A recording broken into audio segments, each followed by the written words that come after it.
பேர் கோயிலில் சாமி கும்பிடுவாங்க, பார்த்துருப்பீங்க. நம்ம பக்கத்துலேயே நின்றுருப்பாங்க.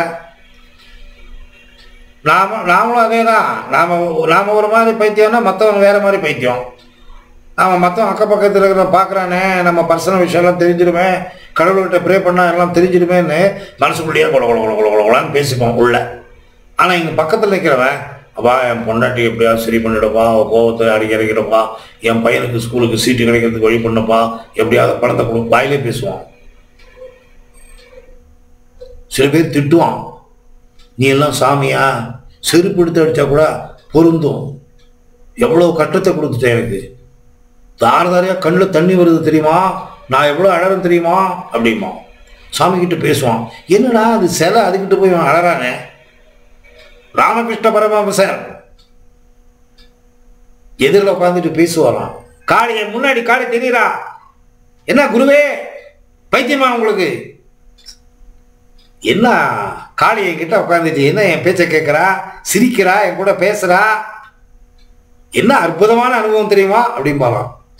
பார்க்குறவங்களுக்குலாம் இந்த ஐயருக்கு தலைக்கட்டு போயிருக்கு போல் இருக்கு, மண்டை குழம்பு போச்சு எனக்கு.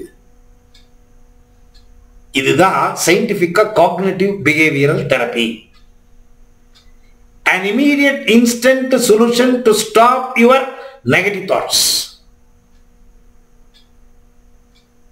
நெகட்டிவ் தாட்ஸை வேறு எதுனாலையுமே நிறுத்த முடியாது.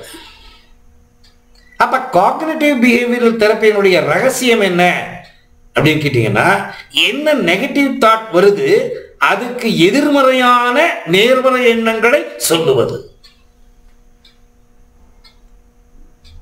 பைக்ல போயிட்டே இருப்போம், எதிரில் ஒருத்தன் வருவான், அவன் எங்கேயோ 1 கிலோமீட்டர் தூரத்தில் இருப்பான். ஐயோ அவன் இடிச்சுட்டானே, என் கால் போயிடுவேன், என் மண்டை போயிடுவேன். இங்க புக்க புக்க புக்க புக்க பயம், இவனுக்கு இங்கே பயம். அங்க கார் வந்ததுன்னு இவனுக்கு பயம் இல்லையா, கார் விடுறவனுக்கு. இவன் கொண்டு போய் காருக்கு ஹெட் ஆன் கொலிஷன் பண்ணுவானா, ஆனா பின்னாடி உட்காந்துருக்கிறவனுக்கு டிப்ரெஷன் இருக்கு, பயம், எங்க இவன் கார் கொண்டு போய் இடிச்சிருவாங்க. அவனு மனசில் சொல்லிக்கணும், இந்த கார் ஓட்டுற டிரைவருக்கு ரொம்ப எக்ஸ்பீரியன்ஸ் இருக்கு, அவர் சரியா காரை ஓட்டுறார், அவர் காரை வந்து லெஃப்ட்லயோ ரைட்லயோ கொண்டு போய் கரெக்டா இடத்த சேர்க்கிறார், அவர் மேல எனக்கு நம்பிக்கை இருக்கு. அந்த மாதிரி எனக்கு நானே சொல்லிக்கணும். இதுதான் காக்னிட்டிவ் பிஹேவியரல் தெரப்பி. அதாவது என்ன எதிர்மறை எண்ணங்கள் வருது, அதற்கு எதிரான எதிர்மறை எண்ணங்களுக்கு எதிரான நேர்மறை எண்ணங்களை சொல்லுவது. இதுல 2 வகை இருக்கு. ஒன்னு, எதிர்மறை எண்ணங்கள் வரும் பொழுது அதை எழுத வேண்டும்.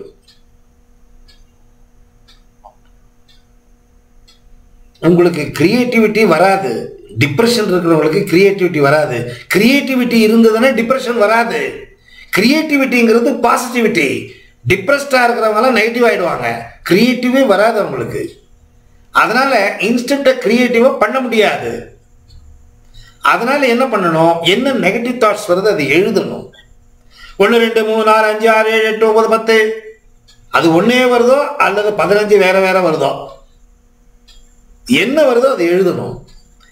ஒன்று வந்ததுன்னா நம்ம டெலிவிஷன் சீரியல்ல ஒரே இடத்துல இருப்பான், பேசுனதையே பேசிட்டு இருப்பான், ஒரு பேச்சு 5 பேருக்கு சொல்லுவான். சொல்லிட்டே இல்லை, எல்லாரும் காதலையும் உழுது பக்கத்தில் நிற்கிறாங்க, இல்லை எல்லாருக்கும் போய் ஒப்பிப்பான், ஒரு மூஞ்சி காமிப்பான், பிக்சரை காமிப்பான். அங்கே கேமராமேனுக்கும் வேலை, ஸ்க்ரீன் பிளே ரைட்டருக்கும் வேலை, கதை வசனகர்த்தாவுக்கும் வேலை. அதே மாதிரி நீங்கள் சொன்னதையே வேற வேற மாதிரி திருப்பி திருப்பி சொல்லிக்கிட்டே இருக்கணும். இப்போ ஒரே தாட் வருதுன்னு வச்சுக்கோங்க, நீ செத்து போயிடுவேன், நீ செத்து போயிடுவேன், செத்து போயிடுவேன், செத்து போயிடுவேன் தாட் வந்ததுன்னா, எனக்கு அதிகமான நம்பிக்கை இருக்கிறது, என் வாழ்க்கையில் முன்னேறுவதற்கு தேவையான எல்லா சக்தியையும் நான் பெற்றுக் கொண்டிருக்கின்றேன், ஒவ்வொரு நாளும் புதுமையான செயல்களை நான் செய்து கொண்டிருக்கின்றேன், நான் நினைத்த காரியத்தை முடித்துக் கொண்டிருக்கின்றேன், பிரசன்டென்ஸ்லேயே சொல்லணும். அந்த மாதிரி ஒரு 10-15 வாக்கியத்தை எழுதணும். நீங்க எழுதி அதை படித்தாலும் சரி லவுடா, இல்லை மனசில் சொல்லிட்டாலும் சரி. நீங்கள் லவுடா படிக்கிறது தான் நல்லது. ஏன்னு கேட்டிங்கன்னா உங்கள் மனது அவ்வளோ வைப்ரண்ட்டாக இருக்கும். மனசில் சொல்லிக்கிட்டீங்கன்னா உங்கள் மனசில் சொல்கிற வார்த்தையை தலை ஏற்றுக்காது. அதனால் சில பேர் பாருங்கள், புத்தகத்தை படிக்கிறப்ப சத்தமாக தான் படிப்பான். நிதானமாக படுறா, இல்லை சத்தமாக தான் படித்தா தான் தலைக்கு போகும். அந்த மாதிரி நீங்கள் லவுடாக படிக்கணும், வெளியில் 10 பேர் கேட்கணும், ஜோராக படிக்கணும்.